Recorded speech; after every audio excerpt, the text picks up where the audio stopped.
میرا نام مہرین احمد ہے اور میں گروپ ہیڈ ریٹیل بینکنگ ہوں بینک الفلاح کے لیے. ایگری فائنینسنگ اور ایس ایم ای فائنینسنگ میری ذمہ داریوں کا ایک حصہ ہے. ویسے تو آپ کو معلوم ہے کہ پاکستان کی پاپولیشن میں ویمن کا یعنی خواتین کا حصہ 52% ہے، 52% ہے، لیکن حیرانی کی بات یہ ہے کہ اکنامک ایکٹیویٹی کے اندر خواتین کی شمولیت بہت کم ہے اور اسی کو ہم نے آگے لے کے جانا ہے. اسٹیٹ بینک آف پاکستان اور بینکس کے جو دیگر انیشیٹیوز رہے ہیں ان کا مقصد یہ رہا ہے کہ ہم فائنینشیل انکلوژن میں خواتین کی پارٹیسپیشن کو اور بہتر سے بہتر بنائیں. چیلنجز ہیں پاکستان میں اسپیشلی خواتین کو لے کے.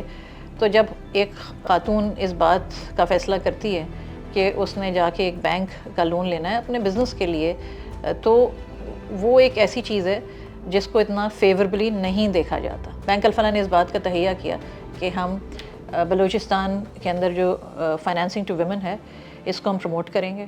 جب ہم بلوچستان گئے تو وہاں پہ کافی انٹرسٹنگ کہانیاں بھی سامنے آئیں اور کچھ ایسی خواتین سے ہماری ملاقات ہوئی جنہوں نے واقعی دلیری کی اور بریوری کی ایسی مثالیں قائم کریں، اور یہ صرف فائنینسنگ لینے کے لیے کہ جس کو یہاں پہ بیان کرنا آئی تھنک بہت ضروری ہے. یہ دیکھا کہ بینک الفلاح ان کو قرضہ دے سکتا ہے. جب وہ اس پروسیس میں داخل ہوئیں تو ان کی اپنی فیملی ان کے خلاف ہو گئی اور انہوں نے کافی ساری رکاوٹیں ان کے راستے میں کھڑی کریں. بات یہاں تک پہنچی کہ ان کو 2 گولیاں لگ گئیں، کوئی جھگڑا ہوا اور جس میں وہ کافی ان کو زخمی ہوئیں، اور اس سچویشن کے باوجود انہوں نے اس پروسیس کو کمپلیٹ کیا اور ہم سے آخر کار لون لیا اپنے بزنس کے لیے. السلام علیکم، میرا نام زینب بلوچ ہے. میرا تعلق کوئٹہ سے ہے.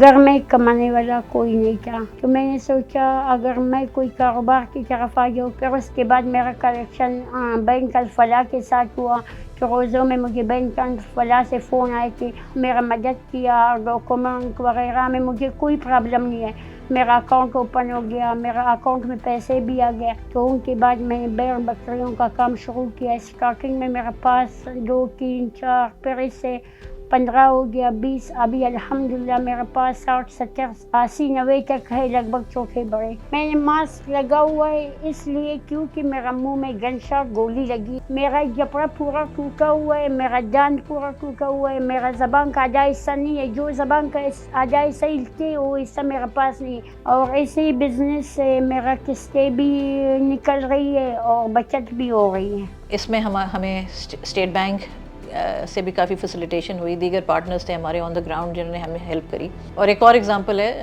ساجدہ بی بی کا، جو کام کرتی ہیں ایگزاٹک برڈز کا، اور تعلیم کی کمی کے باعث وہ یہ بھی ایکسپلین نہیں کر پا رہی تھی صحیح طریقے سے کہ اب ایگزیکٹلی کیا کام کرتی ہیں اور اس کی ڈائنامکس کیا ہیں، اس کام کو آگے کیسے بڑھانا چاہتی ہیں. تو ہماری ٹیمز جو تھیں آن دا گراؤنڈ انہوں نے ان کو ہیلپ بھی کری، ان کی مینٹورنگ کری، ان کی کوچنگ کری، ان کو جو فائنینشیل کانسیپٹس ہیں جو ضروری ہوتے ہیں ان کی تھوڑی سی انڈرسٹینڈنگ ایک لون اپلائی کرتے ہوئے وہ بھی ان کی اویئرنیس بھی کریٹ کروائی. اور مزے کی بات یہ ہے کہ اس سارے کام میں ہمیں اپنے کریڈٹ سٹینڈرڈز کو کم نہیں کرنا پڑا اور الٹیمیٹلی لونز کے ہمیں اپروول مل گئے. زما نوم خدیجه ده، زه د بټیزي سره تعلق دی. زما چې ماته کومه قرضه راکړې ده نو هغه خو مو ډېر شکریه ادا کوو. دوی موږ ته پیسې راکړې، په دې موږ د حیوانانو واخیستلو، پسونه وو، وزې وو، دا مو واخیستلو. مخکې زموږ سره وو 40، دارنګه اوس موږ سره 80 دانې سوې و. بس هغه اوس موږ شلومبې وو، شیدې دا خرڅوو، غوړي وو، مستې وو، شلومبې دا یې خرڅوو. سره موږ سره ډېر ښه وکړل، قرضه یې راکړل 10 لکه. او بس زه خو د اول د الفلاح بینک ډېر شکریه ادا کوم چې موږ ته دا 10 لکه روپۍ راکړې. موږ دا کاروبار په شروع کړي، دا کاروبار په خلاص کړي. نور د کلي ښځې موږ ته ګوري، هغه وایي چې موږ هم دا کاروبار کړی، موږ هم دا کاروبار خلاص کړی د دبسو کار. تو ہم چاہتے ہیں کہ پاکستان کی خوشحالی کے لیے ویمن کا ورک فورس میں آنا، ویمن انٹرپرینیورز کا آگے بڑھنا بہت ضروری ہے. اس سلسلے میں بینک الفلاح اپنی رسپانسبلٹیز ڈیلیور کرتا رہے گا.